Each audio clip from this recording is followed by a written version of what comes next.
Every week, I wired $400 so my parents could relax. But the day my son turned 7, they skipped his party. When I called, Mom said, "We celebrate real grandkids." My hand shook as I closed every shared account. Less than an hour later, Dad was outside pounding on my door. Every Friday morning, like clockwork, I wired $400 to my parents' account. No questions asked, no thank yous given. It was just expected. My husband had passed away 3 years ago in a car accident, leaving me with our then 4-year-old son, Mason. I was working 2 jobs and still managing to keep us afloat. But somehow, my parents, retired, healthy, and childless, except for me and my brother, had convinced me they needed my help to enjoy life without stress. They had sold their house 5 years earlier and moved into a high-rise condo downtown. Brand new appliances, doorman, gym, rooftop pool. They called it their well-deserved upgrade. I bought the story for 2 years. I bought every story they fed me. Mom said they needed help with HOA fees. Dad claimed his Social Security barely covered groceries. And when they went on cruises or got new phones, I convinced myself they must have found deals. I wanted to believe that. I really did. But cracks started to show last year. Mason had pneumonia around Christmas. I was sleeping on a hospital chair, barely holding it together. When I called them just to let them know what was going on, my mom picked up and asked if I could transfer the money a day early, so they wouldn't be inconvenienced during their getaway. They were going to Vail for a ski trip. Meanwhile, I was rationing out PTO and praying the antibiotics would work fast. So I wired the money. I was so wrapped up in surviving that I didn't have the strength to challenge them. But things shifted this year. I started noticing how many of their Instagram posts were from expensive restaurants and wine tastings. Not a single picture of Mason, though he's their only grandson. They never commented on the photos I sent them, never FaceTimed, never asked if he needed anything. I began to wonder what they really thought of us. Then came Mason's 7th birthday. We planned it for a Saturday. Backyard cookout, bouncy castle, my brother and his wife came, some friends from school, and even my Aunt Lisa flew in from Seattle. I texted my parents the week before, then again 3 days before. No response. The morning of the party, I called. Voicemail. They didn't show up, not even a card. After everyone left, I sat on the couch staring at the leftover cake. Mason asleep upstairs, and called them again. Mom finally answered. "We don't do that kind of thing anymore." That's what she said. When I asked what kind of thing, she said, "Kids' parties." Then she said, "We celebrate real grandkids." Took me a second. Real grandkids? What does that even mean? I asked her what she meant. She said it was time I stopped pretending and that Mason was never really theirs. Then she hung up. I sat there, phone still pressed to my ear. My heart was pounding. Mason's father is dead, and my parents had always claimed to love him. They had accepted Mason when he was born, hadn't they? Apparently not. I stood up, walked to my laptop, logged into every shared account, savings, family cell plan, a travel rewards card. I was dumb enough to co-sign with them. One by one, I closed them, transferred the money out of the savings account, froze the credit card, canceled the next Friday's wire transfer. It was done. But less than an hour later, I heard pounding on the front door. It was my dad, red-faced, yelling my name like a madman. My hands shook as I locked the door and pulled Mason away from the window. I had no idea things were about to get worse. He pounded like he was trying to break in. Mason clutched my hand, confused and scared, whispering, "Who is that?" I pulled him behind me and told him to go upstairs and put on a cartoon. He didn't argue. I heard his small feet bolt up the stairs as my father's voice boomed through the door. "Allison, open this damn door!" I froze.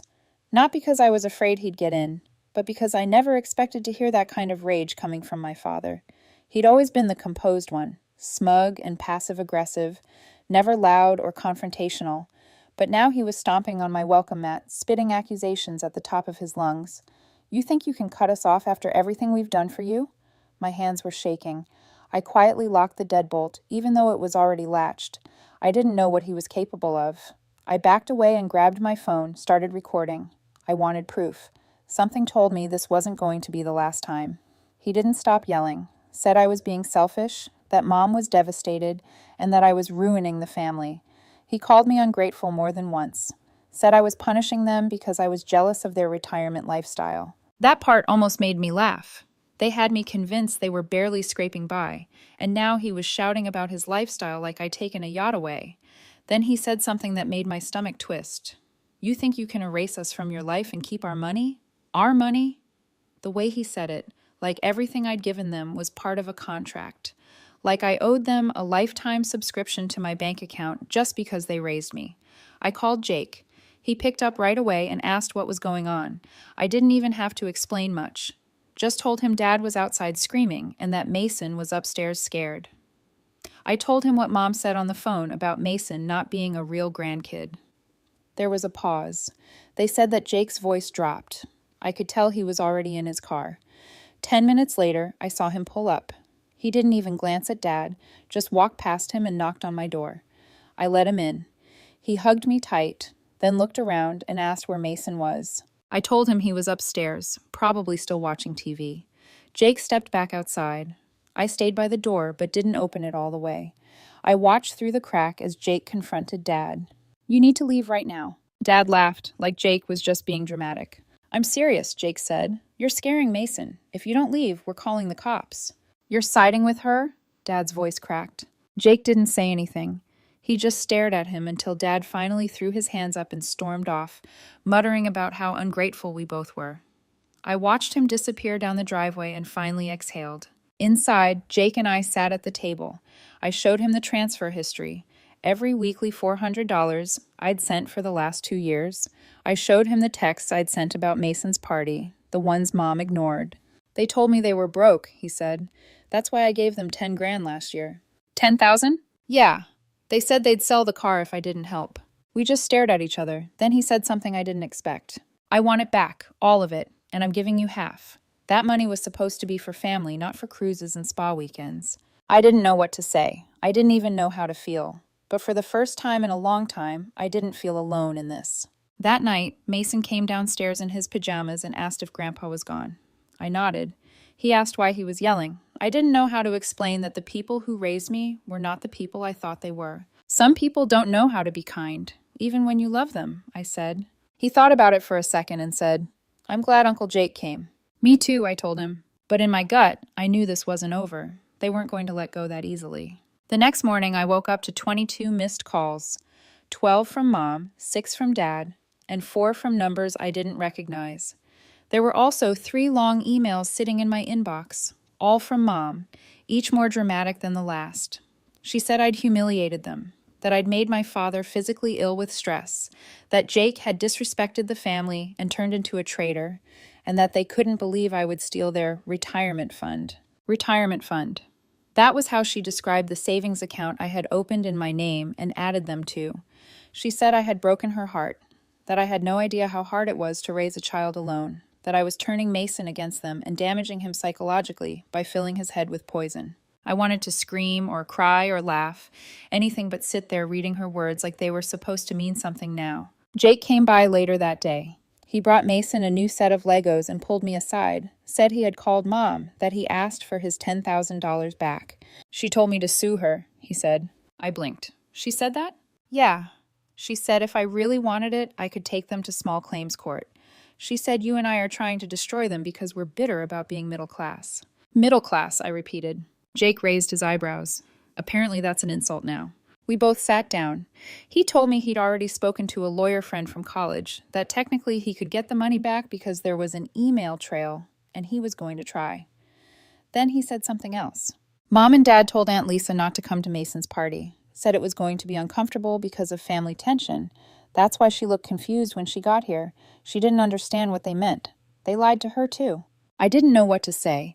I'd been so caught up in my own disappointment that I hadn't considered how far this went. They were managing everyone's perceptions, painting me and Jake as ungrateful kids while collecting sympathy for themselves. Jake handed me a folded piece of paper. It was a printed bank statement, a joint account in their names. They had over $96,000 sitting in there. No debts, no mortgages, no reason to need either of us. I felt something inside me twist. Not anger, not betrayal, just pure humiliation. I gave up things for them, real things, trips Mason wanted to take, a better car, a dental procedure I postponed twice, and the whole time they were lying. I didn't cry. I didn't even feel like crying. Jake looked at me and said, "If they try to show up again, call me. Don't deal with them alone. Not anymore." Later that night, I got another call, this time from a restricted number. I let it go to voicemail. "Hi, Allison. This is Mom." Her voice was flat, rehearsed. "I hope you're happy with the mess you've made. If you want to apologize, we'll consider listening. Otherwise, don't expect to be welcome at Thanksgiving. You can celebrate with your fake family." That was the moment I knew. They were never going to see Mason again. They wanted a reaction. They wanted me to crawl back and beg. But they had no idea who I had become. They taught me how to protect myself. They just didn't expect I'd ever use those lessons against them. The next week, things got quiet. Too quiet. No calls, no surprise visits. It almost felt like they'd given up. I started letting my guard down, focusing on work, Mason's school projects, and even allowing myself to enjoy a few peaceful evenings. Jake was staying in close contact, and he said his lawyer friend had started the process to recover the $10,000. Still, part of me was waiting for the other shoe to drop. It didn't take long. Friday morning, the day I used to wire the money, I opened my banking app to check a payment from a client. Right at the top, there was a new transaction. Withdrawal, $1,200. From the savings account I thought I had closed. I froze. I had transferred the funds out and called the bank, but apparently I hadn't removed them as joint holders, and they found a way in. I called the bank immediately. After 2 hours on hold and back and forth with a rep, I got confirmation. The account was technically still open, and since I hadn't removed their access officially, they had every right, legally. I hung up and called Jake. Before I could even finish explaining, he said, "You need to see this. I'm coming over." When he got to my house, he handed me a stack of envelopes. He'd picked up the mail from the condo mailbox he used to share with our parents when he lived there. One of them was addressed to him from a debt collector. Not his debt, our parents'. Inside was a notice about an unpaid private loan they had taken out 2 years ago, under both their names. Total balance, $38,000. The lender? Some sketchy boutique finance company known for high-interest emergency loans. Jake said, "I think they used my name as a reference. That's how they got the letter." We started piecing it together. They weren't broke, but they were hemorrhaging money fast. Cruises, shopping, private medical clinics. Not for emergencies, for cosmetic procedures. My mom had gotten some sort of facial surgery in Miami last year. I remembered her saying it was a friend's gift. They had been living beyond their means for a while, but instead of stopping, they latched on to the easiest lifeline, me and Jake. That weekend, I filed a formal account dispute with the bank and froze everything for real. I also changed Mason's school emergency contacts and told them under no circumstances should my parents ever be allowed to pick him up. Then, on Sunday, they showed up again. This time, it was both of them. I saw them through the window first. My mom in her oversized sunglasses, arms folded, Dad in another golf shirt, red in the face already. I didn't open the door. Jake arrived 5 minutes later. I hadn't even called him. He just had a feeling. They started yelling, accusing him of stealing me away from them. They said he was manipulating me, that I'd turned against blood. Dad said he wanted the $12,200 back, acting like it was theirs by right. Mom shouted that if I didn't want to be part of the family, fine, but that I couldn't take Mason with me. That's when Jake lost it. He stepped between them and the door and said, "If you ever talk about taking her kid again, I swear to God." They went silent. Even my dad looked startled. And then, completely unexpected, Mason came downstairs and looked out the window. I saw his face drop. He ran back upstairs. I went after him, and when I caught up, he was in the closet with his hands over his ears. That was it. I ran back downstairs, opened the door for 1 second, and said the only thing I was going to say. "You don't get to scare my son. Get off my property. Don't come back." My mom tried to respond, but I closed the door. Jake stayed with us that night. Neither of us said much. But in the morning, he made a call, not to a lawyer, to his bank. He had decided to file a formal demand for the $10,000, but he also did something else. He contacted the finance company that issued our parents the loan and offered to buy the debt privately. "What are you doing?" I asked him. "Making sure they learn," he said. "They never taught us boundaries, so now we show them what consequences look like. They wanted a war. They're about to get one, but on our terms." I didn't even know you could buy someone's debt until Jake explained it. He'd researched everything: the laws, the loopholes, the process. That boutique finance company was happy to sell the loan off. They didn't care who bought it, just that someone paid them most of what was owed. Jake negotiated it down to $31,000 and signed the paperwork the next day. Now, instead of owing a faceless corporation, our parents owed Jake. They had no idea. He waited until everything was finalized. Then he sent them the letter. It was short and brutal. It said the debt had been transferred and the new creditor expected repayment, and at the bottom, he signed his full name. I didn't know what reaction I expected. Screaming, threats, begging, but it was something else entirely. Silence. For a full week. No calls, no emails, no unannounced visits, nothing. Then Jake got a letter, handwritten, from Mom. She said she couldn't believe he would stoop so low, that he was no longer her son, that I had poisoned him, that our family had been fine until we decided to rebel. It was page after page of delusion, not a single word of apology, just excuses, guilt trips, and the same old manipulation. She said Mason would grow up to hate me, that we'd regret this, that we had no idea what real sacrifice looked like. Jake read it once and threw it away. We didn't talk about it after that. What was there to say? The revenge wasn't even satisfying. It just felt necessary, like cutting off a limb to stop an infection from spreading. But we weren't done yet. Jake pulled $10,000 out of his savings and gave it to me in cash. "This was your money to begin with," he said. I tried to say no, but he didn't let me. He said he'd rather Mason have it than see it rotting in a condo where no one cared he existed. We used part of it to fix up the car. Mason's dentist appointment got rescheduled. I bought him a telescope he'd been asking about for months, not out of guilt, out of pure joy. Watching his face light up when he saw the moon through the lens made me feel like myself again, like a real parent. Like I wasn't surviving anymore, I was living. But then 2 days later, Mason came home from school with something tucked in his backpack. A card. It was from my parents. They had dropped it off at the school's front desk, pretending it was for the birthday boy. Inside was a single sentence: "You'll regret teaching him to hate us." There was no return address, no signature, just the same handwriting from Mom's letter. I saw red. I drove to the school the next morning and told them exactly what had happened. They apologized over and over and said it wouldn't happen again. I updated all the emergency contact forms again. I even talked to the school counselor and explained everything. She promised to flag any attempts at contact. When I got home, I packed up every photo of them in the house. Wedding photos, baby pictures, family vacations, every reminder. I put them all in a box and drove it to Jake's garage. He was waiting with a bottle of wine and a small bonfire pit. We burned it all. Every picture, every fake memory, every lie. That night, Mason asked if Grandma and Grandpa were ever coming back. I said no, and he just nodded. Then he asked if we could look at Saturn through his telescope. We stayed out there for almost an hour. He kept saying it looked like it was smiling. And maybe, just maybe, it was. The silence that followed felt different this time. Not like the calm before a storm.